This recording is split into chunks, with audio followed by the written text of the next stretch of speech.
Today I'm going to be going over the newly buffed Ethereal Allflame Scarab farm. For anybody who does not know, the Bloodlines Scarab was buffed to give an extra modifier to every single magic mob in your map. And since magic mobs drop the bulk of your scarabs in this farm, you'd imagine that the Bloodlines buff would be extremely impactful here. At least that's what you would expect. So I ran 100 maps with multiple different setups, investing like 500 to 600 divines into all of these maps, since it felt like this was the best way to find out how good this buff is. And I'll be going over the results, how impactful the buffs are, how to properly run your maps, and some pitfalls that you might run into when running this farm. I wanted to make this video because there's actually not that many videos on this farm for how popular it is.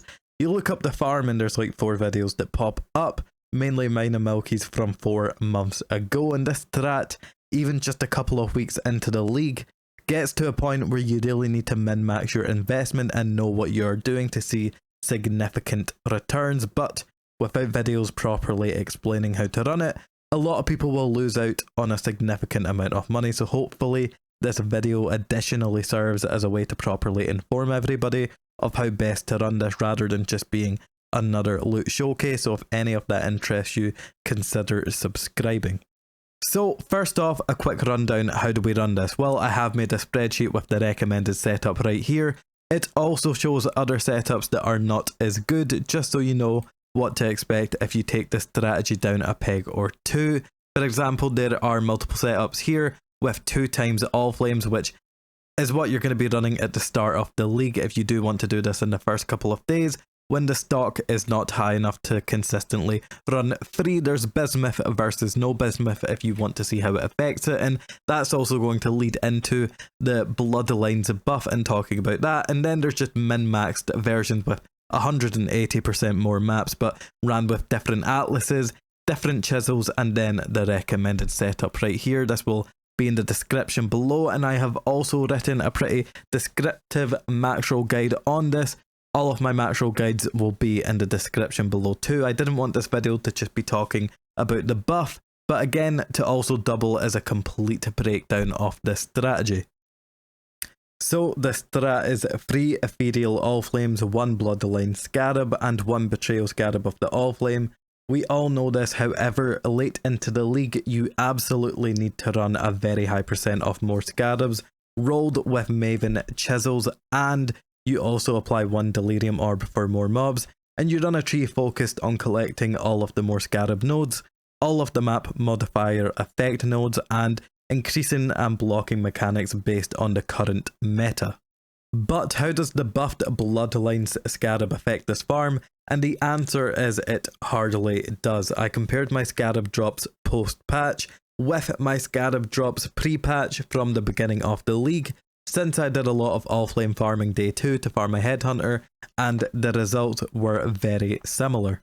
And again, to further confirm this, I ran around 10 maps with Bismuth ore and compared those 10 maps with to 10 maps without, all with the exact same amount of more scarabs rolled, all with no altars taken, as duplication scarab altars would heavily skew the data, and in the end the amount of scarabs dropped were close to identical. Bismuth ore is one of the heaviest juicing mechanics in the game, and it works very similarly to the Bloodlines buff, so the fact that this strat didn't see an extreme increase in scarabs with it versus without it is pretty telling. So we can pretty much surmise that the Bloodlines buff for this specific strategy is overall a little increase, but not enough to move the needle.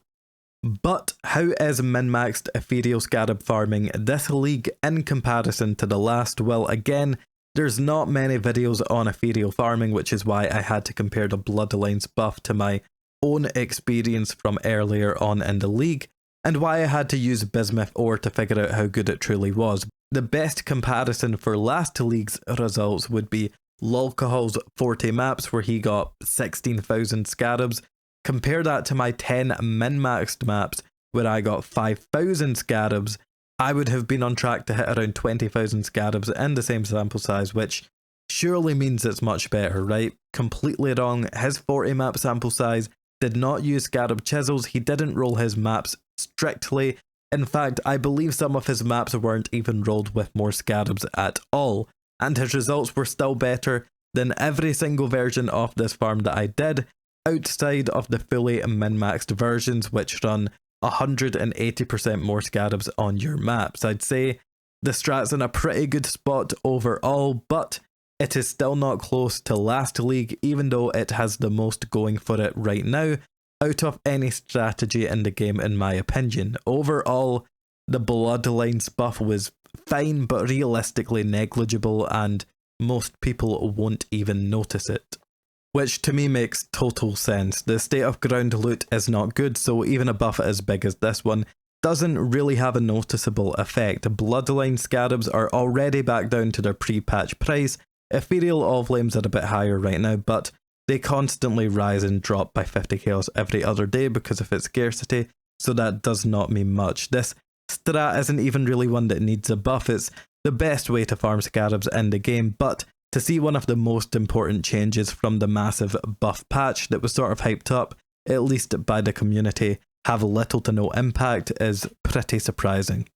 And I guess since I've finished talking about the buffs, I'll go over the different ways that I ran this strat, just in case anybody is curious about the expected results from different setups, and I'll talk about why this strat is ran the way that it is. Again, real quickly, 10 maps with Bismuth or netted me a couple hundred more Scarabs than 10 maps without. However, that does not mean that Bismuth 4 is good for this strat. In order to fit Bismuth into your maps, you need to sacrifice the ambush craft for the settler's craft, meaning that you lose out on the increased chance for ambush Scarabs.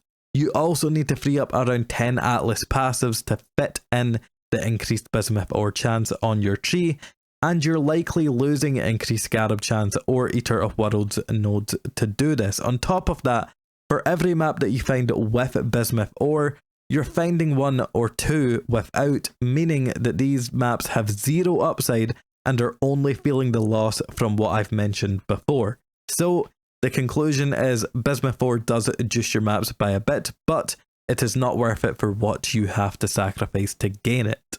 I also ran 3 separate versions of 2 times Allflames setups, and even at the current prices of Allflames, I actually made a decent profit from this. I've put a Scarabs per chaos invested for every version of this strategy that I have done, and these 2 times actually outshone some of the more experimental 3 times Allflame strats that I did.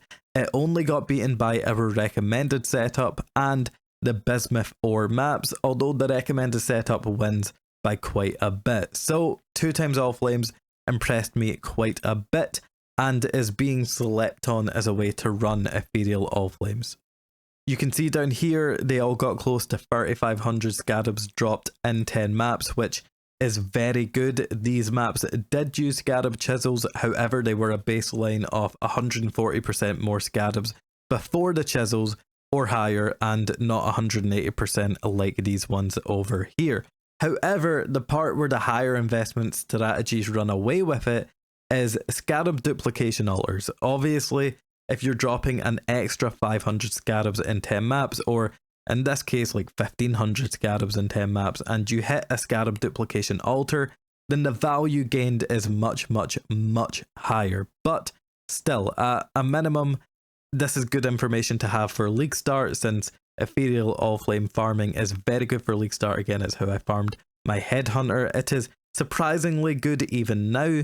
In my opinion, Nemesis is the best way to run this if you want to run it with 2 times, but if it's too expensive, you can run any of the other 2. Again though, this is the recommended setup. I personally would stick to running 3 Allflames. And last but not least, I ran 3 separate min-maxed investment versions, one where I ran Ritual and Shrines on the Atlas tree, just to see if adding packs to your maps would make a difference. I already knew the answer, but I wanted to get the info out there. One with pack size chisels instead, and one with the recommended setup. In the end, the Ritual and Shrines doesn't do much. It never seemed like I was getting more ethereal packs, which wasn't surprising, and in the end it gave 1,000 less Scarabs than the best version. It average less than 0.5 scarabs per chaos, which is worse than the 2 times Allflames results. There is an upside of having more altars so that you have a higher chance for scarab dupes, but that upside does not make up for the 1000 less scarabs and downside. Pack size chisels were much worse than I was expecting, and if anything prove how necessary scarab chisels are for the strat. 1000 less scarabs, again, same scenario, less than a 0.5 per chaos than a recommended setup, and the only difference being the chisels used is insane. And lastly, our recommended setup, 5000 scarabs in 10 maps, around 27 divines profit in 10 maps, not counting Uber boss fragments. And to end this video, I will go over the Atlas tree real quick. The Maxroll guide is not quite up yet, but once it is, the links will be in the description and in the spreadsheet. We take every map modifier effect node, every scarab node, including all of the little nodes right here. It is absolutely mandatory to take them. Again, I did try taking ritual and shrines, and I had to substitute some of the more scarabs to get that, and it gave me 1000 less scarabs even with the more packs. So the best way to scale this is just with all of these little nodes. We increase the chance for ultimatum scarabs with that cluster right there. We take the quant wheel in the middle. We don't take the inner one because it's just too many points to get to, and you're kind of starving on points. If you had 6 extra, that's where you'd go, but you do not. We increase the chance for ambush, and we increase the chance for cartography. Cartography scarabs risks are like 30 chaos right now, but they can drop up to in stacks of 4, meaning that when you drop this, you're maybe getting 30 chaos, 60, 90, or 120, which is really good. I found it dropped in stacks more often than not, so that's why we increase that. Harbinger is pretty meta right now. I put a really good map farming video out on that. In my opinion, it might be one of the most underrated league mechanics, so we increase those scarabs right there because a few of them are quite expensive. And again, scarab nodes, map modifier effect nodes, scarab nodes. We take Eater of World altars, for the scarab dupe altars. We increase our chance for memory influence maps, and then take singular focus. And then you want to favourite, Jungle Valley, Dunes, whatever is meta at that current time. Because you drop a lot of maps with this strategy, you can't drop tier 17s, so you will only be dropping, your favoured originator maps, which is quite handy, which is why we take this. This tree will be in the spreadsheet, it will be in the description, and yeah. And that's the video. Again, I wanted to make a video talking about the Bloodlines buff, and sort of also make a comprehensive guide and spreadsheet on running this strat at the same time, since there's not many of those out there specifically for this strategy. There's not too much to discover strat-wise this league, so making my spreadsheets and currency tier list, updating it and giving info in sort of an easily digestible format is something that I've tried to do this league, and I think it's been appreciated, which is pretty cool. This is a rich get richer sort of strat. At minimum it's a 6 divine investment per map, and you'd want to run a good few maps, but maybe this also helped people who were just curious about this strategy too, or plan to do it in the future. Again, as soon as the Maxroll guide is live, it will be in the description. The spreadsheet that I went over will also be there, along with the Atlas tree and everything else that I went over. If you enjoyed this video, consider subscribing.